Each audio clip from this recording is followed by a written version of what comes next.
नमस्कार। झारखंड लाइव में आपका स्वागत है और आज हम बात करेंगे गोगो योजना वर्सेस मैया योजना। गोगो ने ऐसी गुगली फेंकी है कि हेमंत सोरेन सरकार पर जाल में उलझ गई है, या यूं कहिए कि मैया योजना ने की गुगली से बीजेपी फंसी हुई है। कुल मिलाकर के झारखंड की राजनीति में इस वक्त गोगो योजना और मैया योजना दोनों प्रमुख मुद्दा बना हुआ है और इसी मुद्दे पर बात करने के लिए हमारे वरिष्ठ सहयोगी धनंजय भारती जी जुड़े हुए हैं। धनंजय भारती जी, आपका स्वागत है झारखंड लाइव पर। भारती जी, अभी जो गोको योजना का जो फॉर्म भरवाया गया बीजेपी की ओर से और उस पर जिस तरीके से हेमंत सोरेन सरकार की प्रतिक्रिया आई है और जिस तरीके से उस पर कई तरह के गंभीर आरोप लगाए जा रहे हैं, तो क्या ये माना जाए कि मैया योजना से बीजेपी घबरा गई और बीजेपी की गोगो योजना से हेमंत सोरेन सरकार घबरा गई है? क्या ये माना जाए? देखिए, ये जो गोगो योजना बीजेपी के द्वारा शुरू की जा रही है, जो अ, चुनाव में अगर सरकार बनती है बीजेपी की, तब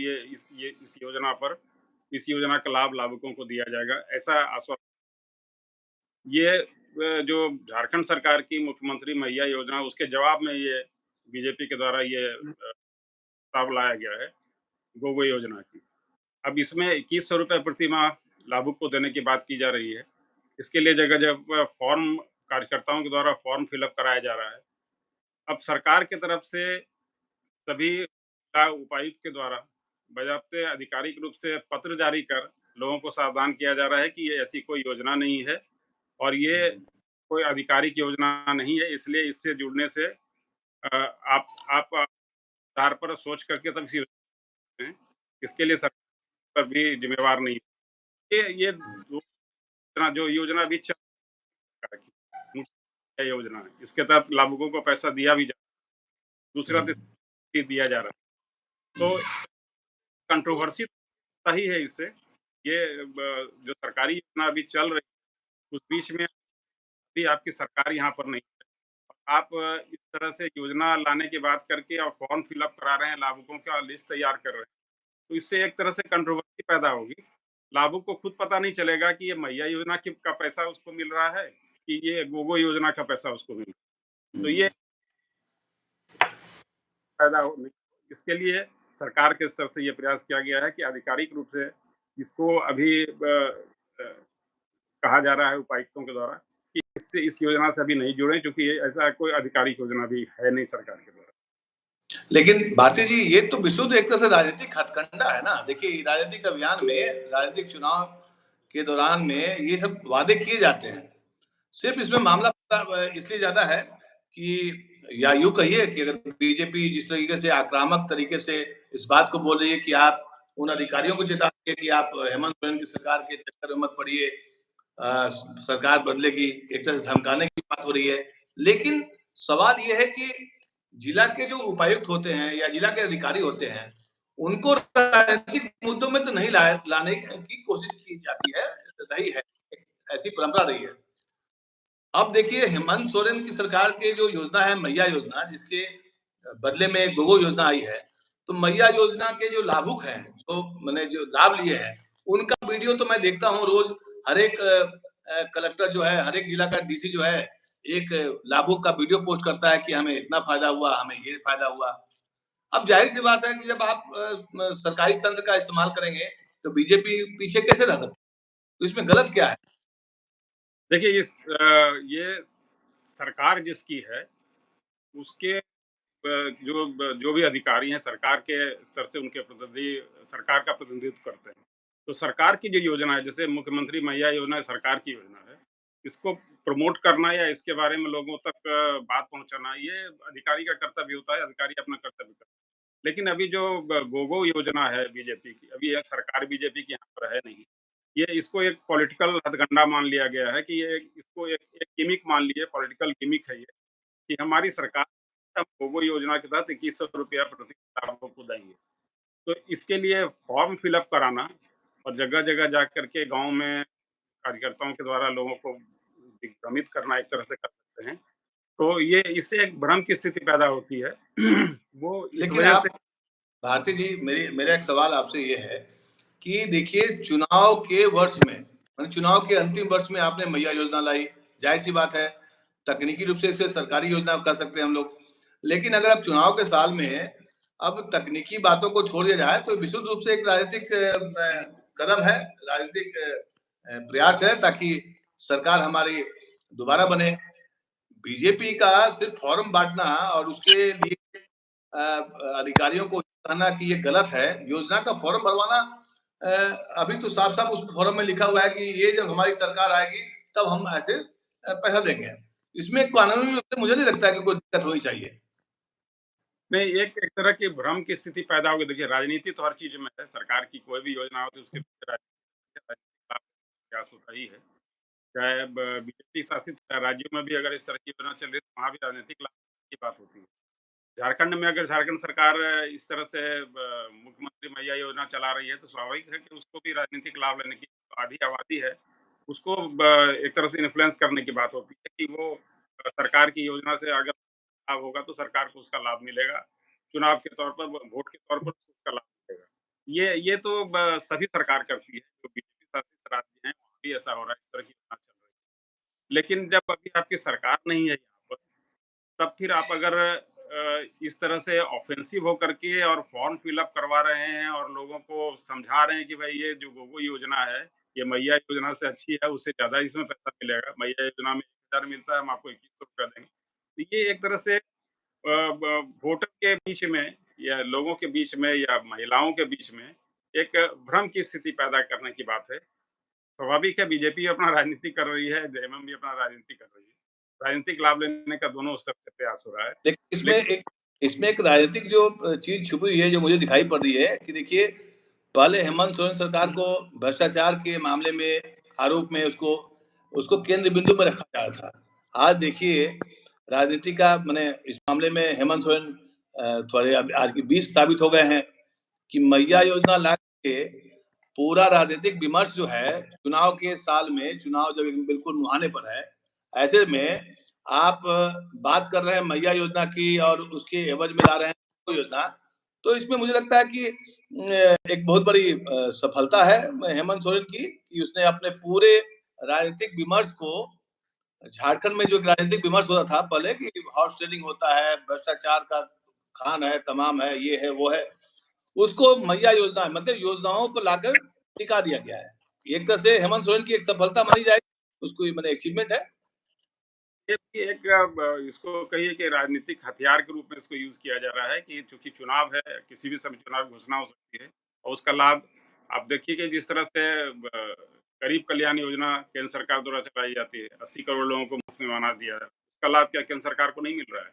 निश्चित रूप से मिल उसी तरह से राज्य में भी जो राज्य सरकार है, वो भी कोशिश करती है कि वैसे जो लाभुक हैं, उनके पास अगर कुछ पैसा या कोई योजना के तहत उनको कैश उनके हाथ में मिलता है, तो उनका झुकाव उनके सरकार की तरफ होगा, उनके पार्टी की तरफ होगा। तो ये मुख्य रूप से सारा चीज़ वोट का खेल है। अब चुनाव है, निश्चित रूप से चुनाव में हर तरह का हथकंडा अपनाया जाता है। दोनों तरफ से हथकंडा अपनाए जा रहे हैं, इसमें कोई दो मत नहीं है।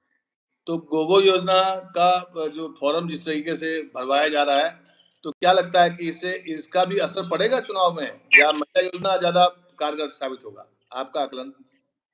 देखिए, अब तो हेमंत सोरेन कह रहे हैं कि भाई केंद्र सरकार हमारा जो बकाया पैसा है 1.36 लाख करोड़ रुपए अगर हमको दे दे, हम ही 2500 रुपए प्रति माह हर एक लाभुक को दे देंगे।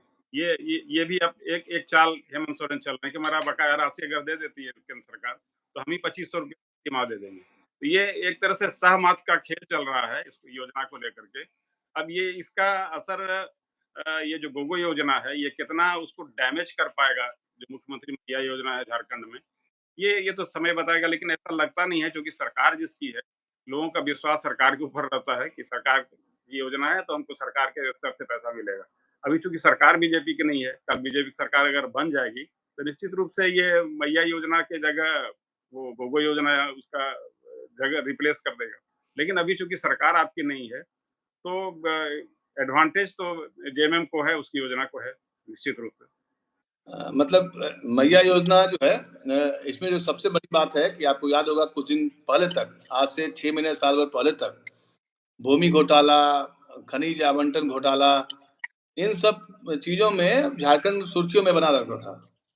लेकिन जेल से लौटने के बाद चंपई सोरेन के जाने के बाद जिस तरीके से मैया योजना झारखंड की राजनीति में एक तरह से एक ऐसा मुद्दा बना है कि बीजेपी को परेशानी तो हो रही है ना? और हेमंत सोरेन नहीं चाहती है कि इसके काट के लिए कोई बीजेपी भ्रम की स्थिति फैलाए, मतलब गोगो योजना टाइप का कोई चीज आए। लेकिन गोगो योजना को भी देखिए, मैंने पढ़ा उसको, वो भी एक अच्छी योजना है। आपने सही कहा कि भ्रम की स्थिति बनती है, लेकिन मिला जुलाकर यह है कि योजनाओं पर, विकास पर चुनाव लड़ने का प्लानिंग हो रहा है, विमर्श में ये चल रहा है। आपको क्या लगता है, सिर्फ यही योजना झारखंड के राजनीतिक चुनाव में इस बार हावी रहेगा या अन्य बातें भी आएंगी? देखिए, इसमें जो कल्पना सोरेन, मुख्यमंत्री की पत्नी कल्पना सोरेन ने जगह-जगह जाकर के जिस तरह से अभी आदिवासियों को एकजुट करने का प्रयास कर रही हैं।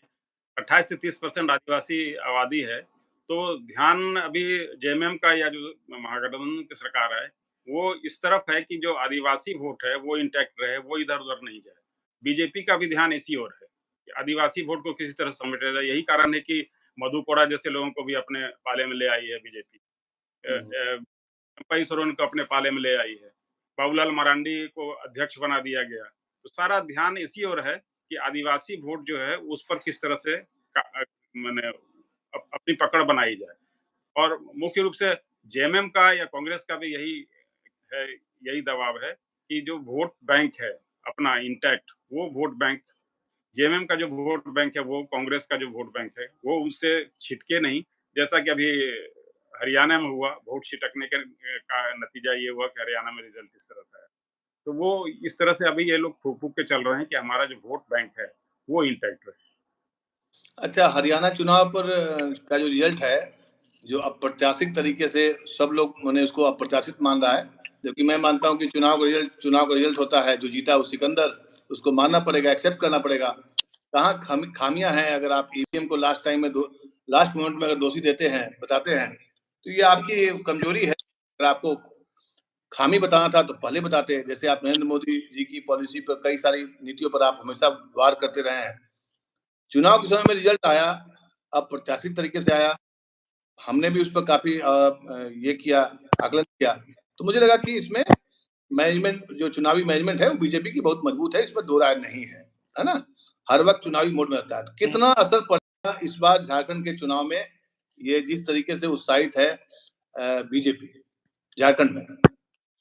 देखिए, सबसे बड़ी बात जो हरियाणा चुनाव से उभर कर सामने आई, अब लोगों को एग्जिट पोल पर भरोसा, आगे जब एग्जिट पोल देखेंगे तो भरोसा नहीं करेंगे कि ये रियल वोट का ये परसेंटेज आ रहा है कि ये सिर्फ़ एक शगुफ़ा है। तो ये एक तरह से ये सबसे बड़ी बात तो ये हुई कि अब एग्जिट पोल पर से लोगों का भरोसा उठ जाएगा। हरियाणा चीज़ हुआ, कांग्रेस अपने स्ट्रेटजी में कहीं न कहीं फेल हुई। जाट वोट पर बहुत ज़्यादा भरोसा करके उसका कांग्रेस को उठाना पड़ा। लेकिन अब हरियाणा की बात और झारखंड की बात एक जैसी नहीं है। झारखंड में पहले सरकार है यहाँ पर, और सरकार अपने स्तर से काफ़ी मजबूती ढंग से 5 साल पूरा कर रही है। तो उसका प्रभाव तो निश्चित रूप से अभी प्लस पॉइंट एडवांटेज कहा जाए तो एडवांटेज महागठबंधन सरकार को है। और लेकिन ये बहुत आक्रामक रूप से जहाँ भी चुनाव लड़ती है तो बहुत आक्रामक रूप से लड़ती है। तो यहाँ भी झारखंड में भी उनका हो गया है। तो अब ये सहमत का खेल है, कौन ज़्यादा आगे बढ़ जाता है, कौन पीछे छूट जाता है, ये कहना मुश्किल है। ये तो जनता के ऊपर है, लोगों के ऊपर है कि इसको कितना महत्व देते हैं। हाँ, बिल्कुल सही कहा आपने। चूँकि ऑपरेशन लोटस जो है, झारखंड में सफल नहीं रहा, कई बार प्रयास किया गया, और झारखंड में बीजेपी ने कई बार प्रयास किया कि सरकार बन जाए, तोड़-फोड़ की कोशिश भी हुई, लेकिन सफल नहीं रहे। और हेमंत सोरेन जिस तरीके से गिर गए थे, और जिस तरीके से जेल जाने के बाद वापसी हुई है, और दाढ़ी बढ़ा करके जिस तरीके से पूरे झारखंड में घूम रहे हैं, और इस बार जेल जाने से फायदा ये हुआ कि बीजेपी ने एक और महिला नेता दे दिया उनको, कल्पना सोरेन को नेता बना दिया। ये भी क्रेडिट जाएगा बीजेपी को ही जाएगा, क्योंकि वो घर में बैठी हुई थी। जाहिर-सी बात है, इसका नफा-नुकसान तो होगा ही कुछ न कुछ, लेकिन हरियाणा चुनाव के बाद, रिजल्ट के बाद कुछ भी कहना, अगर कोई पत्रकार या चित्रकार या कलाकार या कोई भी आदमी अगर कुछ बोलता है, तो समझिए कि वो अपने आप से झूठ बोल रहा है। इसलिए अभी कुछ भी कहना बड़ा मुश्किल है, इसमें दो राय नहीं। जो हुआ है, जो हो रहा है, इसी पर चर्चा होनी चाहिए। बाकी जनता जनार्दन है। बहुत-बहुत धन्यवाद भारती जी इस शानदार चर्चा के लिए। अब से हम सबको, मैं पहले से भी सावधान रहता हूँ कि चुनाव में कौन जीतेगा हम लोग ना बोले, है ना? क्या हो रहा है और क्या नुकसान हो सकता है, क्या लाभ हो सकता है, इस पर चर्चा होनी चाहिए। अब इसके बावजूद भी जनता किसको वोट देती है, वो जनता समझती है। तो हमारा शुरू से मानना है कि इसमें ज़्यादा पत्रकारों को खास करके चुनावी विश्लेषक नहीं बनना चाहिए। क्या? निश्चित रूप से। और ये तो जनता की अदालत में है। अब जनता की अदालत में गए हैं, जनता तय करेगी कि किसकी सरकार बननी है, किसकी नहीं बननी। हम आप तय नहीं कर सकते। हम आप अंदाज कि हवा किस चल रही है। और आप सिर्फ विश्लेषण कर सकते हैं, लेकिन तय नहीं कर सकते हैं, आकलन नहीं कर सकते हैं। विश्लेषण करना और आकलन करना दोनों अलग-अलग चीज़ है। बिल्कुल। आप निर्णय नहीं सुना सकते हैं, यही होगा। जैसे अभी एग्ज़िट पोल में निर्णय सुना दिया गया, एक तरफ़ा निर्णय लगभग 7-8 लोगों जिन लोगों ने भी, जो भी एजेंसी एग्ज़िट पोल में भाग ले रही हैं, सभी का यही आकलन था। रिज़ल्ट ठीक इसके उल्टा हुआ। तो आप ये पत्रकार जो जो भी एग्ज़िट पोल करते हैं, वो कह रहे हैं कि हम वहाँ पर ऑन द स्पॉट जाकर के सर्वे करते हैं और उसके आधार पर तैयार करते हैं। आप समझिए कि किस तरह से वो भी फेल हो रहा है। लोगों को समझना वहाँ भी मुश्किल हो रहा है। आप सोच रहे हैं कि हमसे जो लोग बात कर रहे हैं कि हम किसको वोट दे रहे हैं, किस मुद्दे पे वोट दे रहे हैं, और वो भी गलत साबित हो जाता है। वहाँ भी लोग सही बात नहीं बता रहे हैं कि हम वोट किसको दे रहे हैं। इसमें एक चीज़ मुझे अच्छी लगती है, गलत साबित होना ही लोकतंत्र की जीत है। अगर हम और आप, कोई आदमी एकदम पूर्वानुमान कर दे, तो फिर लोकतंत्र रहा कहाँ भाई साहब? तब तो रूप से एग्जिट पोल तंत्र कहलाएगा। एग्जिट पोल पर बहुत ज़्यादा भरोसा होने लगा था बीच में। लोगों को लग रहा था कि भई एग्जिट पोल जो है, ये कुछ लोग दावा भी करते थे कि हमारा एग्जिट पोल सबसे सही है, सबसे एक्यूरेट है। लेकिन अब तो जो स्थिति बनी, इसमें जो 7-8 लोग कर रहे थे एग्जिट पोल का, ये सबकी भविष्यवाणी गलत साबित हो गई। तो अब इस तरह से ये लोगों का ये आकलन करना कि मूड किधर है, ये कहना बहुत मुश्किल हो गया है। वो आपको रिज़ल्ट का इंतज़ार करना पड़ेगा। ठीक है, हमें भी रिजल्ट का इंतजार रहेगा। बहुत-बहुत धन्यवाद भारती जी, इस शानदार चर्चा के लिए। फिर हम लोग किसी और मुद्दे पे बात करेंगे।